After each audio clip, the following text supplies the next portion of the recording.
Montréal pue. Rémi Villemure. Et ça pue partout. Partout, là, dans tous les quartiers. Richard Martineau. Ouais, que ça pue. On veut un monde qui sent l'eau de Javel. Un monde blanc, blanc, blanc, blanc, blanc, sans défaut. La rencontre Villemure-Martineau. Il y a un nouveau type de speed dating. Ben, j'aimerais rendre hommage aux jeunes. J'aimerais rendre un hommage aux jeunes. Écoute... Sans ironie. Sans ironie. Sans ironie. Il faut que je le précise, moi, parce que je suis bon là-dedans, l'ironie. Tu sais, le speed dating, tout le monde sait c'est quoi. Tu t'en vas dans un endroit... En as-tu déjà fait? Jamais. J'ai été invité souvent. Quand j'étais célibataire, on me disait « Viens, viens, viens ». Tu as 5 minutes pour te vendre. J'achetais le billet. OK, je voulais vivre ça, moi. Je voulais mettre ça sur ma bucket list. J'achetais le billet, puis je me pointais pas. Je me faisais d'autres plans, finalement. Mais bon, on comprend le concept. Tu t'en vas à quelque part, puis tu rencontres plein de gens dans une soirée, puis il faut que tu te vendes, puis... Faut que tu te vendes. Il faut que tu te vendes, puis historiquement... Je suis drôle, je suis un bon gars. Je fais ça dans la vie. Okay. Moi, j'aime ma mère, je l'aide à tous les dimanches. Okay, elle n'a pas besoin de payer des déneigeurs, c'est moi qui déneige. Je prends 2 douches par jour. Des fois 3. Ben oui. Non, mais tu sais... Il fut un temps où on vient de nommer un peu les sujets qui étaient mentionnés d'abord. Qui je suis, où je vais, puis comment je vais. Puis là, ton ambition, qu'est-ce que tu veux faire dans la vie, etc. Je pense que ça tournait beaucoup autour de la job que tu as. Le travail, les études. C'est exactement ça. Et là, les jeunes, génération Z, se sont dit, c'est pas assez honnête, ça. Puis c'est vraiment une génération transparente. OK? Tu as le meilleur et le pire, mais tu l'as d'en face. Ils ont dit, non, on va refaire le concept. On ne change pas l'idée qu'on va dans des soirées et on rencontre plein de gens, mais on change le sujet d'approche, le premier sujet. On va parler de cul. On commence de même. OK, genre, moi, je m'appelle Richard, j'aime ça les pipes. Est-ce que tu fais des pipes? Toi, non, c'est correct. Bye-bye. Écoute, ça, c'est genre d'affaire de même, là? Ben, c'est une belle caricature, mais ça ressemble...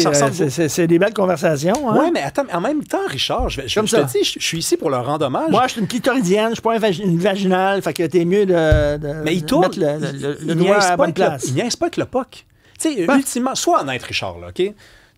Ça fait longtemps que tu n'es pas célibataire, là, mais rappelle-toi quand tu étais célibataire, tu as rencontré une fille, vous êtes allé manger, vous avez parlé de toutes ces affaires-là, là, que je fais dans la vie, comme où je vais, comment je vais.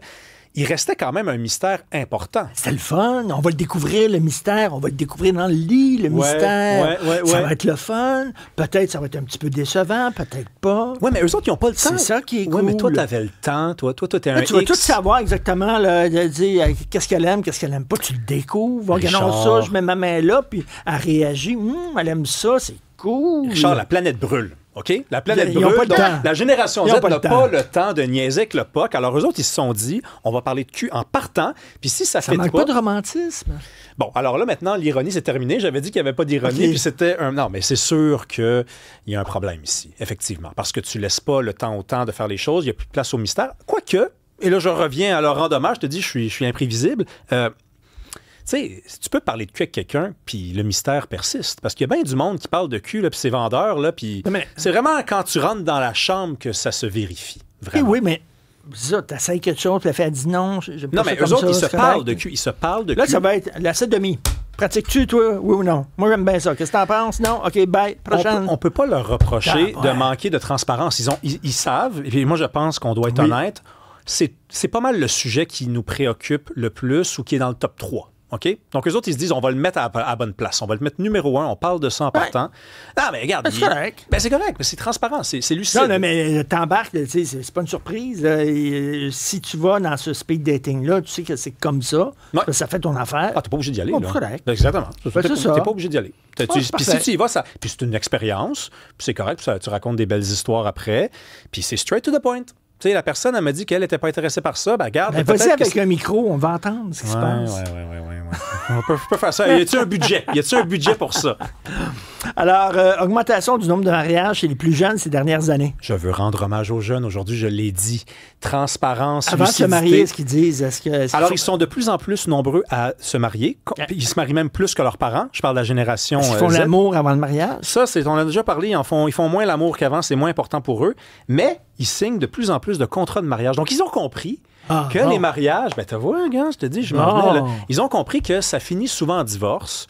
Donc, ils s'entendent, ils appellent ça un prenup là, en anglais. Oui. Là. Donc, contrat de mariage, je t'aime, t'es la femme de ma vie, mais si tu me laisses, moi, je garde le tracteur. OK, ça, c'est important, ça, je l'avais J'en avant. avais parlé l'autre jour. Tu sais que Paul McCartney, à un moment donné, s'est marié avec une fille. Là, tu sais, la fille qui était une unijambiste, il a marié une fille qui était un mannequin, mais qui lui elle avait eu une maladie ou un accident. OK, vas-y. Puis bon, en tout cas, il l'aimait. Il n'a pas signé de prenup. Paul McCartney, quand elle est partie, Elle est partie quasiment avec la moitié de sa fortune. Oh, mon Dieu. Heather Hello? Mills. Heather Mills, merci beaucoup. Mais là, c'est ici que moi, je vais intervenir avec l'argument que tu as utilisé tantôt. Ouais. Là, c'est là que moi, je trouve qu'il y a peut-être un petit peu... Il y a des mensonges qui se doivent dans la vie. Puis il y a des... Tu sais, tu te maries avec quelqu'un, faites-vous donc croire, même si c'est un mensonge, que ça va finir... Ça finira pas, en fait. C'est une histoire. Il faut que tu te protèges. Surtout les filles.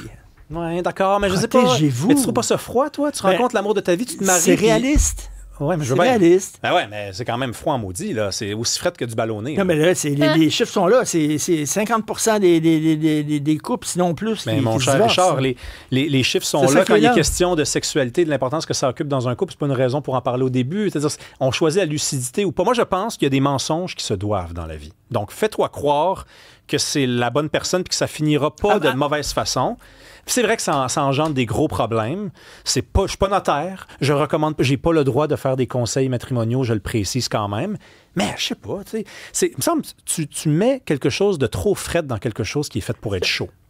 C'est vrai, mais il y a des discussions qu'on doit avoir, comme par exemple, je pense que quand tu es en couple avec quelqu'un, c'est très sain et important de mettre les règles du jeu dès le départ en disant la fidélité, moi je crois à ça. Ben oui. Est-ce que toi, tu crois à ça ou pas? Si tu crois pas à ça, il n'y a aucun problème. Si tu veux qu'on ait un couple open, tout ça, mais c'est pas moi. C'est pas ma game à moi. Va faire ça avec un autre.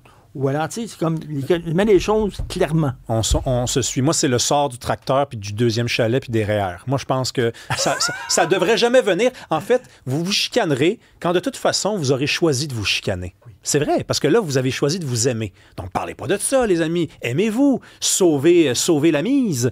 Tu sais, tu gardes ça pour la fin. Et la fin arrive, bien souvent. Oui, tout à fait. Mais j'aime ça, d'être ouvert sur le cul dès le début. Hey, aimes-tu ça, toi, les lumières ouvertes, ou tu fais ça dans l'obscurité, dans le noir? Oui. T'as-tu suivi ça, les boîtes à bébés? Aujourd'hui, tout le monde parlait de ça. Ben oui. Ouais, donc il y a des mères qui abandonnent leurs enfants, puis il y a une idée qui circule en ligne. Marie-Ève Doyon a écrit une chronique sur le sujet dans le Journal de Montréal. Je la reçois. Tu la reçois? Ouais. Sur les boîtes à bébés? Sur les boîtes à bébés. Elle pense que c'est une bonne idée. Déposer un bébé dans une boîte. Un bébé, la boîte, elle se referme. Il y a un système de chauffage. Avec la pression du bébé dans la boîte, ça déclenche un signal. Les premiers secours viennent chercher l'enfant. J'ai fait ces mêmes yeux que toi. Ça n'encourage pas les gens à faire plus ça? Je vais lui poser la question. Je conserve le mystère. C'est bien sûr à 18h au 99.5. Merci beaucoup, Rémi. Merci, Charles.